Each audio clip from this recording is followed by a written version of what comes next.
This episode is brought to you by Laura V. Thank you so much for donating to our Kickstarter. You made our dreams come true. And as a little something special for you, we're going to do a little something I like to call improvised across-sticking. Hit it. L is for Lovely. A is for awesome sauce.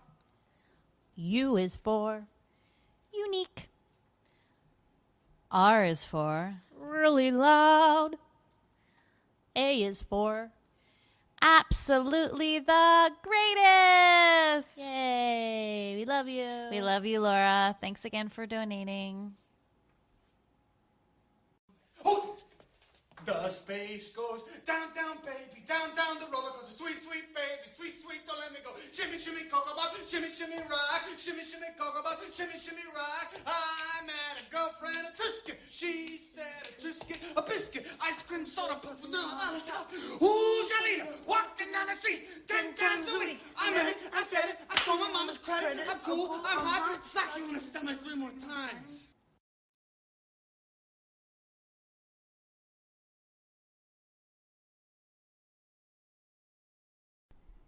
Hey guys, you're listening to the Large Marge Sent Us podcast. And on today's show, a little something we like to call Big. B-I-G. Big. Made in 1988 by the famous director Penny Marshall. Famous person, Penny Marshall. Yeah. She's pretty famous. She's pretty famous. Her brother just died. I wonder how she's doing. She's probably doing okay. Love I you, haven't Penny. chatted her in a while, but she's a strong lady. But Big. Oh shit, guys. This movie is, I know we say like, this isn't my top 5. No, this isn't my top 5. This is in my top 5. No joke. Yep. It's been a family favorite of ours since it came out, probably. Yeah. Our dad loved this film so hard. If our dad was alive today, no doubt you'd say, hey, Ron Dumas, what's your favorite movie? And he'd go, Big. Mm-hmm. That's right. Ron Dumas, the original member of the Sweetie Club. And thank you, Dad, really, for introducing us to all of these movies. Because I think really, I don't know, that guy just had his finger on the pulse of amazing 80s films. And record button when he illegally recorded all of these so we could watch them which all we the have time. mentioned a couple times. So thank you, Dad, Dad, for breaking the law so we could be culturally enriched as children. You rock. Love you. Love you. But yeah, so So let's start with the synopsis. Yeah. Sweetie synopsis. Take 1. Josh Baskin is young, but he How wants. young is he? You can't just dive into my synopsis. you a question. He's 12. Wants to be older because if you're older, you can go on amusement park rides that pretty girls are on with their 16-year-old boyfriends who drive. Hence the reason why all of the things in this movie get put into motion. Because Josh, unhappy in that moment, stumbles across a Zoltar machine, which, if you don't know, is a terrifying thing, creepy devil eyes, that is in a weird spot in the carnival away from everything. You make a wish, and it spits out a little card that says your wish is granted. Supposedly your wish is granted. Normally your wish is not granted, but in this case, Josh's wish was granted. What was his wish, sweetie? His wish was to be big. And big means to Josh Baskin 35 years old, and he looks like Tom Hanks, which is pretty cool. Let me just point out that thank God Zoltar got it right, because big could mean several things. I'm very shocked that it meant the thing that he wanted it to. It could have meant that he turned into a giant and rose 20 feet high. It could mean he got really fat all of a sudden. Yeah, Zoltar knows how to read a room. He knew the mood. He knew what happened. He's Zoltar. He's all powerful Zoltar, whoever he is. I think he's the devil. Back to the synopsis. Cute. Cut to the next morning. Josh Baskin wakes up as Tom Hanks. I mean, as an adult. He's big. He did it. He did it, but he's mildly freaking out. So he goes back to the carnival location. It's gone. Carnival has moved on. His old time machine, no longer there. Comes in, meets his mom, and goes, "Hey, Mom, it's Josh." She flips out, pulls out a knife. Shit gets crazy. He runs away. He's his best friend, Billy Francis Kopecki, who he meets up, goes to meet him up at the high, I guess he's in junior high. The junior high. Billy freaked out because he's like, who's this weird adult trying to molest me? They do this awesome thing where they do, and should we do that now or later? Because we know it, so we can just do it. I guess we can just do it. Okay, ready? The space goes down, down, baby, down by the roller coaster. Sweet, sweet baby, sweet, sweet, don't let me go. Shimmy, shimmy, cocoa pop, shimmy, shimmy, rock. Shimmy, shimmy, cocoa pop, shimmy, shimmy, rock. I met a girlfriend, a Trisket. She said a biscuit, a Trisket. Nice tree soda pop, banana on the top. Ooh, Shalita, walking down the street 10 times a week. I said it, I'm so much credit. I'm cool, I'm hot. Sock you in the stomach 3 more times. So that's how he proves to Billy, his friend, that he's actually Josh and not a 35-year-old weirdo dude. They hatch a plan to move to New York for a little bit, hide out in this crazy nasty hotel, and they're gonna figure out where this old time machine is and fix it all up. Meanwhile, Josh needs a job. However, what kind of job can a 12-year-old get in this city? I ask you. How about a computer programmer? But wait, Josh is so lucky because they find a job posting for a computer programmer at a toy company. Toys. Wooga wooga wee, Jax. So he goes to apply at the toy company, which begins Josh's the luckiest. Just so many things play in his favor in this. It's really ridiculous. the stars align, if you will. So he gets the job, which proves that you do not need any education, really, to get a job. This or a correct social security number. Right. This and Don't Tell Mom the Babysitter's Dead really taught me that you don't need to go to college or anything because you can just become an adult. Why did we? What a waste. Well, because now you need to, but back then, I guess you didn't. That wasn't like a requirement. Well, he did because he said, "What school did you go to?" But it wasn't on the application. No, I don't know. But the whole job interviewing process in this movie is whack. Seems a little weird. I don't know what it was like in 1988, but well, he's just a computer programmer stuff too. has changed. So I guess it's just entry level data processing. So he gets this little job. He gets his first paycheck for $187, which is a big deal to him, obviously, because he's a child and it's 1988. He celebrates by going to, well, I guess this is later, but he goes to FAO Schwartz, bumps into his boss, the Macmillan of Macmillan Toys. Yep. Played by Robert Loggia. Amazing. Love him. Also just died this year. What? Yes. I thought that was a while ago. Oh, remember Tom Hanks put on Twitter, like, the scene of them. Oh, God. So the iconic scene happens, which is probably everyone is really familiar with. I think it's the most famous one coming out of this movie, where they play Heart and Soul on the floor piano. It's an amazing scene. And I remember when we went to go visit FAO Schwartz in New York, we wanted to duplicate it. That is not what the piano looks like there. Sorry to crush everybody's dreams. Anyway, so the CEO or owner of Macmillan Toys is like, this guy is rad. Because he's basically, I mean, he is a kid in a man's body, but he's ideal for a company that's looking for, like, feedback on their toys. So he gets elevated from data processing to vice president. Sick. Well, not one of many vice presidents in a big company. But vice president of, I forget what it is again. Like market test research, testing, something. yeah. Basically, he just has to play with toys all day, which is another amazing stroke of luck because he doesn't need to do anything except play with toys and then tell people what he thinks about them. Pretty genius. Yeah. So, along the way, Josh ends up basically turning into an adult, which is very sad. And his friend... And what is the reason for this? Because he meets a girl, a girlfriend. They do it. They do the deed. They have sex. Yeah. They knock boots. It's a pretty, like, turning point. So the girlfriend is played by Elizabeth Perkins. And the scene basically where they do it, and then immediately he turns into a man. He only drinks black coffee, and he starts wearing suits and going to dinner parties. And they're like, wow, what is this? Like a week turnaround from when you were kids? It's a a little nuts, but whatever. So then he's like big shot, like in the toy world, blah blah blah. Everyone like loves his ideas, and but then his friend finally. So throughout this, the reason the timeline of this movie is they're waiting for this list to come of where the Zoltar machine is. So they want to find this Zoltar machine, but they had to send away, and it took 6 weeks to get the list of where this Zoltar machine is. Plus a month for processing. No. 1 month for processing. You'll get it in 6 weeks. So does that mean a month plus 6 weeks? No. It was a month, and then the 2 weeks are just like added on. No, 6 weeks. So the whole Sometimes timeline, longer, but you could get lucky. the whole timeline of the film is 6 weeks. Because when it starts, it's like beginning of school, and that's like really into fall, I think. Yeah. Fine. So anyway, so they finally get the list, and his friend Billy Francis Kopecki comes and says, "Dude, we got the list. Time to come back and become a child." And Josh Baskin, like Tom Hanks, is like, "Fuck no, I'm boning my girlfriend, like, and I'm an adult. I don't want to do it." But then gets really nostalgic and goes back to his old school and sees all the stuff he's missing, and then he's like, "Hell no, I don't want to be an adult anymore. It sucks." Other than touching boobs and stuff. And having like your own place, an apartment, as many that toys stuff as you too. want, whatever.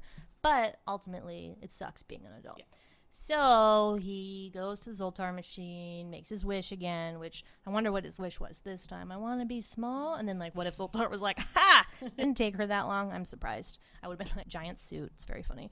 Every time I buy a coat that's a little too big, I'm always like, it's like I'm Josh Baskin turning back into a child.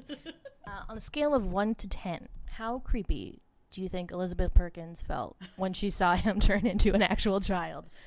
I think her face says it all when she goes, "So how old are you? 15? 16? You and wish. And he goes, 13. And he actually just turned 13 so because he's it was really his 12. birthday. So he's really 12 for most of it. I don't think once they were doing it, but yikes, Elizabeth Perkins. Still not allowed. Stature rape for you. Sorry. So bad. One of the other things that's very creepy about this movie is that if you think about the fact of how Josh's mom feels, like what was she thinking when she, like, he calls her at work and it's like a very normal conversation. He's like, "You're gonna see him real soon, I promise." Creepy, right? Like, what are they doing? What is he doing with her child? And they get letters from him. So he like decides to write them letters. And he's like, "It's a lot like camp." Wherever he is, Right. nobody knows. His mom's like, "What?" And then at the end of the movie, he's in his big suit and he walks in the door and he's like, "Mom," his mom. Can you imagine? His mom must have been like, "What the fuck child molesting camp were you at where they made you put a suit on and dress like a man?" too big. It's too big.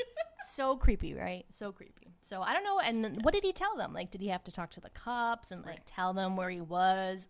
I would like to know what happened after he walked in personally. That's a whole nother That's movie. the movie I want to see. That's an episode of Special Victims Unit, Law and Order, right there. Yeah. And then they find out at the end, it was just the Zoltar machine. I made a wish. So they put me in a big suit and made me work at a toy company. It was awful. John Lovitz was there. John Lovett. He was super creepy. John Hurd was really like a jerk to me. Man, that guy. So Andre, what is your favorite? Wait, actually, I have like a really random question. Mm-hmm. In Josh's sick penthouse, it's not a studio apartment, but it's like no rooms to it. I don't know what you call that. So once he's VP, yeah, he gets he's a loft, so it's all open. It's just, it's just, like, I don't even know how much money he was making. It must have been absurd. So my question is, what is your favorite cool thing that he buys for that apartment that you wanted as a kid? Watch this, you're like, yeah, I want blank if I had the apartment. The blow up Godzilla doll. Just kidding. Machine. Except, Like, that is so cool. well, who fills it up and who pays to get it filled up again? Also, can I get a Coke machine? Do I need a Pepsi machine? Because I fucking Pepsi's hate sick. Pepsi so much. Yeah, no. That was mine too. I just Okay. thought that was the coolest thing. And I guess maybe we didn't drink a lot of soda as kids. I feel like we did, but Not a ton. I liked it on the on-demand thing. Yeah. It's pretty cool. And Pinball machines, you didn't need quarters. Didn't need quarters for anything. Yeah, sick apartment. Also, okay, so what is your favorite scene? And it can't be the piano one. I just made a farting noise with my hand because I was so exasperated from trying to figure out what my favorite scene was. But I think that it is. It's hard. You go first. I'll think about it. Man, I asked you first because I didn't know. Everything is my favorite. Yeah. Well, no. Everything is my favorite except for when he starts turning into a serious adult. I feel like it gets a little boring. So boring. You're like, snooze fest, Yeah. suits, bleh. Though, I mean, good for the director. That was on, like, a really tiny part of the end. One of my favorite scenes is when he shows up at the, it's not a holiday party. I guess it's just a random, like, what is that party? It's a sick office party that they, like, have in this beautiful restaurant. Everyone wears tuxedos. And he rents this amazing white tuxedo with, like, long tails. Completely white. Circus ringmaster. Yeah. Glitter all over it. Comes into the party, just like first party basically ever because he's 12.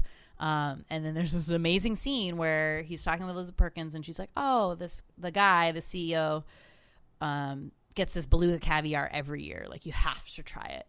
So he just like puts on a cracker and puts it in his mouth and proceeds to like spit it out, choke on it, spit it out, and then starts wiping his tongue off with a napkin. And goes, this is my dad's favorite part by far. This is probably why it's mine.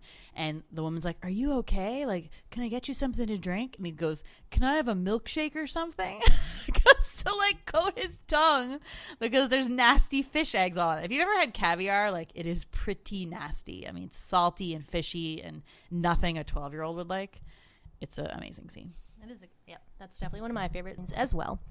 I also love when they go to the sketchy apartment in New York City, which New York City in the 80s, terrifying. I'm so shocked that they survived that scene. But he goes to this really seedy hotel. Hotel. Motel is when you pull up your car, right? Doesn't matter. I think it does because it's like mobile hotel, like mobile. They're interchangeable now. We'll look that up. Yep. At the front desk is a guy who is not Emilio Estevez, even though I totally thought he was when I was little. It's a really terrifying guy. He burps into the thing, like, we need a room, and he goes, "I'll be $17.50 a night plus $10 deposit for the sheets." And we are like, today we know why there's a $10 deposit for the sheets, and I don't want to talk about it. It's pretty gross. But let's just say there's probably a lot of prostitutes. That is why.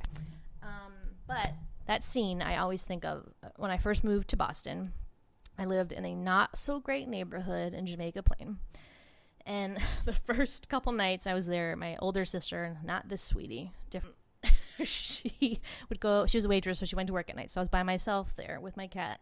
And I definitely heard gunshots one night. And I was definitely like Tom Hanks in this movie is when he's like cowering in his bed, like crying, and it's just so terrifying. He's like, I just want to be home. That's exactly how I felt. I still feel it happens in my apartment. I'm all alone. You cry, right? You're like, I miss my mom, Mercedes rule.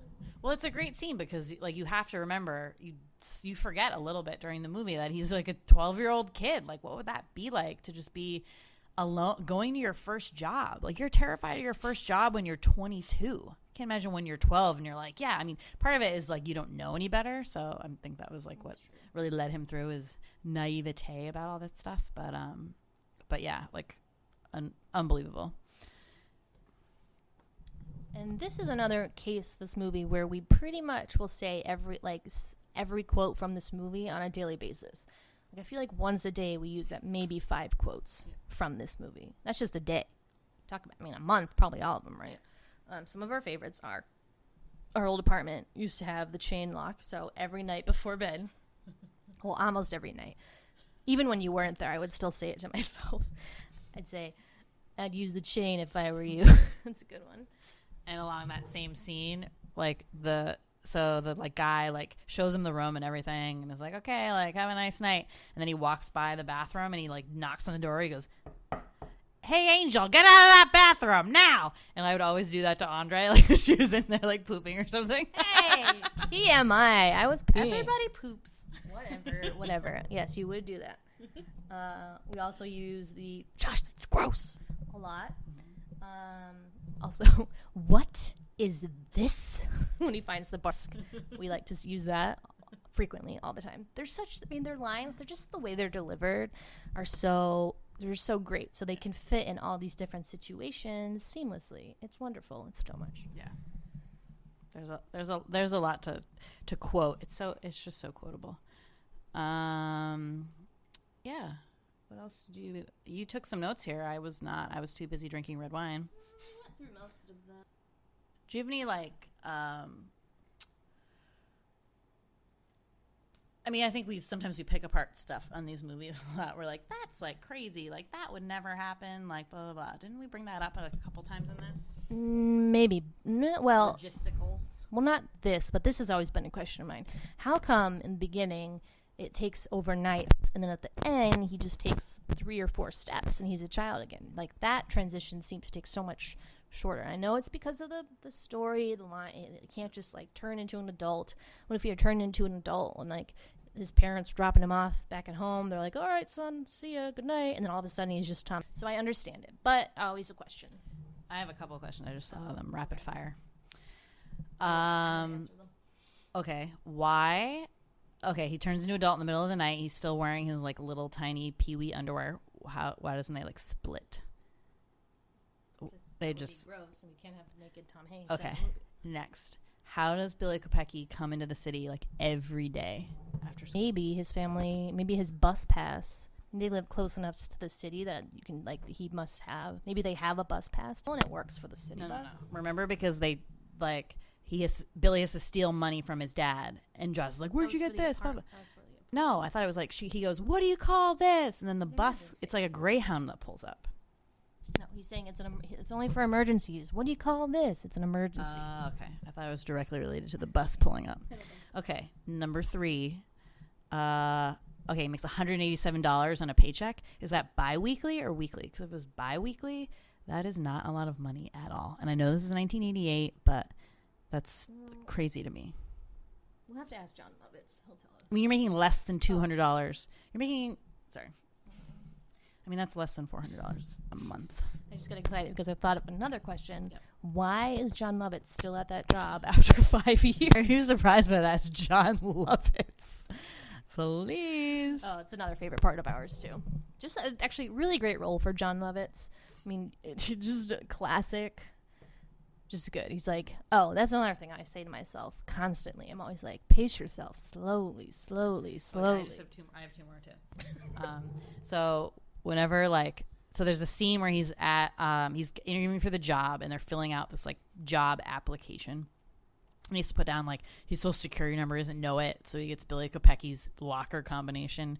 And then there's this guy in this other chair, and they're like, hey, they're like, look what does he got? What's he got? And Andre and I like say that all the time when we're like creeping on people, or like maybe on the bus or in like waiting rooms. And then same scene. So Tom Hanks get called up to go the interview. The receptionist comes and it goes, Josh Baskin, and he's like comes up, and Billy thinks he's gonna come with him. So the receptionist goes, oh, your son can wait here, and they just start cracking up that like anyone would ever think that Billy was his son when they're just friends. And we had this thing like years ago. I had like an eye appointment, and Andre came with me. I don't know if I wasn't. You just came with me just to come, right? And yeah. So the reception comes out, and she goes, your friend can wait out here. We just turned to each other and started cracking up, even though like obviously Andre could be my friend, but we're not friends. We're sisters. Could be his son. I know. He's young enough. It was just funny because so she said it. Connected. She said it like the exact same way that the lady did in that scene. Good. It's probably one of like top 10 greatest of our friendship. We're like full circle. It's real. So amazing. So good. But yeah, they taught me a lot about life. It taught me about the movie The French Connection, which I would always be like, what movie is that? It looks scary. Good soundtrack. I'd say in general, this movie has some kind of cool songs. When the mom is vacuuming, the Chattanooga Choo Choo. I was on IMDb, is this yeah. the IMDb trivia? No, this is not the IMDb trivia, but this is just one thing I learned. She's the actress is Mercedes Rule, and she's uncredited on the soundtrack as singing the Chattanooga Choo Choo because she just is like vacuuming and singing it, but she's singing it, and it's awesome. But I also love the Billy Idol song, and I love the song when they're in the limo too. Hot in the City. Hot child in the city no. tonight. Oh, it's Hot Child in the City? Pretty sure. No, it's just Hot in the City. Hot Child? Hot in the City tonight. Look into that. And Forget Me Not on the trampoline, which when I was older, I was like, what? Wow, Will Smith copied that song or something. Or I thought it the other way around, and I was like, did you read the trivia about this? no. So the trivia is Barry Sonnenfeld, who directed Men in Black, worked on this movie. Oh my god. Yeah. And the Forget Me Not song is the when they're jumping on the trampoline, and then the Men in Black, Will Smith samples that for the Men in Black song. Such a good song. Coincidence? I think not. Wow, what a scandal. Here's some more IMDb trivia. Other people they considered for the role of Josh Baskin were See if you can read all these. Robert De Niro, Bobby De Niro. What? Ultimately, he was their first choice. I think it went as far. Did you read the thing about Well, he wanted $6 million, and the studio was like, hell no. And Tom Hanks was like, I'll do it for $2 million. And they hired him. Other people they considered Wait, were... did you also read about how the little kid who played young Josh Baskin was cast to play Billy because he didn't look like Robert De Niro, which, like, he doesn't look like... Yeah. Well, no, it wasn't a switch of a role. Like, he was, like, cast after that. But then once Tom Hanks was cast, they're like, wow, you look so much like Tom Hanks. Like, you'll get to be the Josh character. Other people, Steve Guttenberg, which out of all of those, probably the most passable one. Here's one that is not passable. Gary Busey. So bad. What were they thinking? So bad. Granted, he was normal, sort of, back then, so it was okay. But still, weird. Harrison Ford. Harrison I don't Ford. think he could have done the, like, childlike acting very well. Which is is so difficult. And there's a lot of movies like this. Let's talk about this. But it is very difficult for, I think, the adult to capture the childlike mannerisms without coming off as kind of over the top. In my opinion, I think Jamie Lee Curtis doesn't do it so well in the remake. I think in Judd, whatever. And Judd, okay, our other favorite movie, Vice Versa. But I don't think he does a good job. Fred Savage and Judge. That weird name. What was his last name? Judgy. We'll cover that. Judgy in a couple Wudgy. weeks, but Judgy yeah. Wudgy is the kid, but he's so over the top kid. He's like, oh, man, it's not realistic. Tom Hanks is so realistic. And another trivia fact is, I guess they acted all the scenes. They had the kid that plays young Josh do the scene as he would a child, and then Tom Hanks would kind of recreate it as an adult. Which I'm surprised about, because I feel like maybe they would do that for 1 or 2 scenes, and then he would kind of like get the hang of it. Tom Hanks is a good enough actor where like you don't. I remember there's a part where his mom is. He calls his mom up and is like, Josh is okay. He's calling him up as an adult, her up as an adult, and she's like, sing to me what you used to sing. I used to sing to him as a little boy.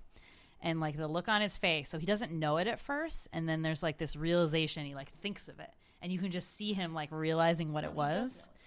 He's waiting because he has to make it pretend like he's going to go ask Josh, who's like maybe tied up in a chair somewhere. I thought he didn't remember it. And he's like, I got it. He knew it, but he was like, oh shit, I have to sing that song.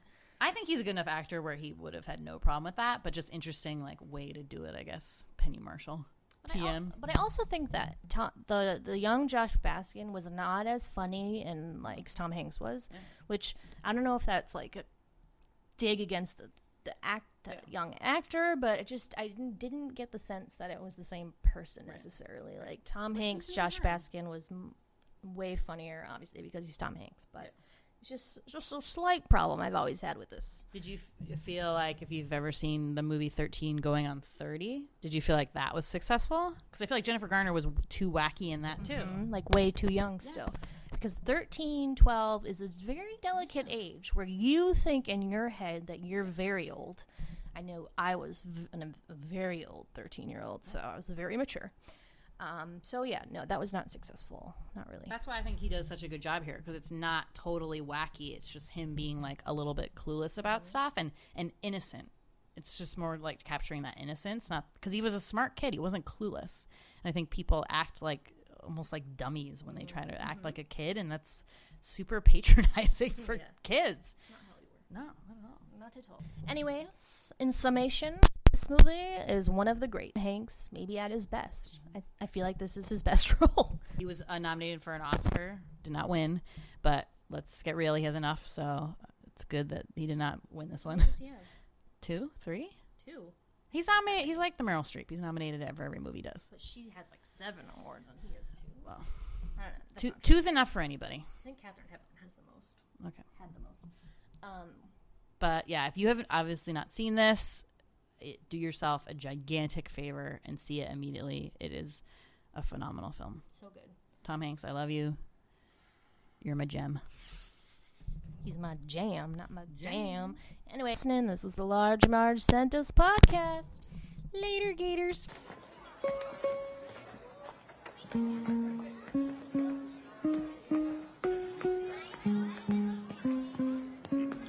Piano lessons. 3 years. They do. Every day after school.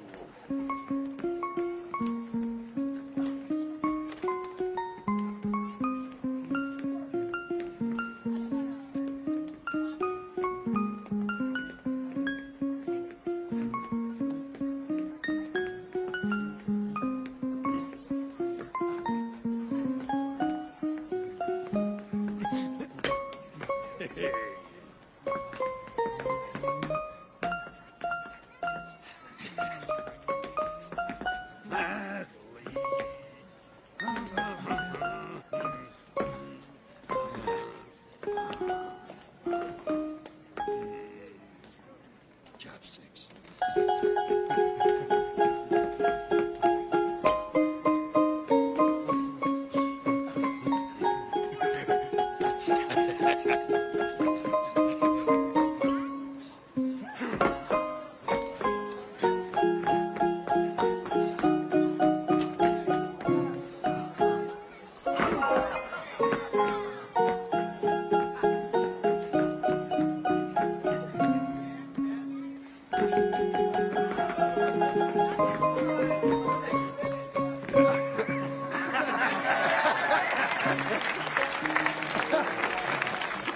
What department did you say you were in? I'm in computers. Computers. Yeah.